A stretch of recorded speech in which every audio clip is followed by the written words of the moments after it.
Thank you, Jen. The president said in the spring that Pentagon generals had briefed him that the greatest threat facing America is global warming. Is that still the assessment now that we are facing down a potential cyber war with Russia? Well, let me first say there is no, well, we are always prepared for any threat that any outside entity or country poses to the United States as it relates to cyber or anything else. There is no current pending threat on as it relates to cyber.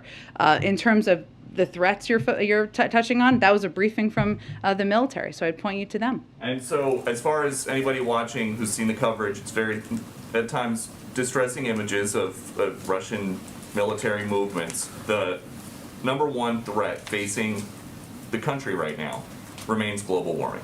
Well, Peter, I think it's important, as we're all educating the public here, to convey and reiterate the president has no intention of sending U.S. troops into Ukraine to fight in Ukraine. What we are doing is we are abiding by our obligations to our NATO allies and partners to ensure that they have the support and the resources that they need. And that is our right and our obligation as the United States. Okay, and why do you guys think that sanctions are going to stop Putin if his goal ultimately is to redraw the map so it looks like it did 70 or 80 years ago? What sanction is going to stop them from doing that? Well, I think, just to kind of reiterate maybe something you touched on there, for anyone who watched his speech last night, what he made clear in that speech is that he doesn't even necessarily or doesn't recognize the independence of Ukraine as a country. And that certainly gives us an indication of where his intentions are at this point in time.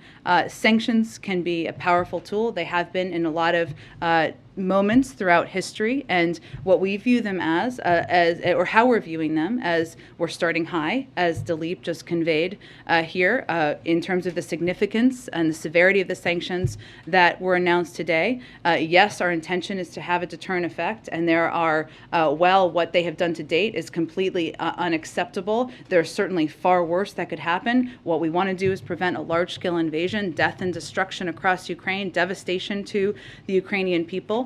And that what happens with sanctions is they work over time. They're not an end.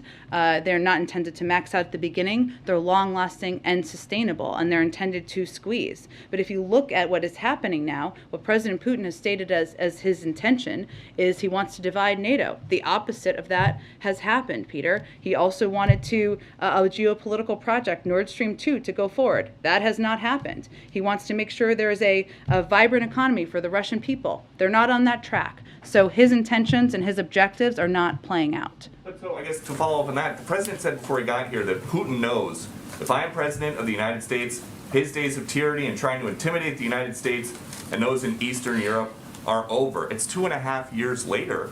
He is intimidating the United States and those in Eastern Europe. What happened? I'd hardly put it that way. I would look at it actually from the prism of the United States, and President Biden has rallied the world, rallied Europe to stand up against the efforts and the actions of President Putin. And we've laid out very clearly exactly $4 gas, $5 gas, however how you guys think it's going to go, something like that. Is not intimidating. You asked me if we were intimidated by President Putin, and I think the evidence of that doesn't exist. Go ahead, Chris.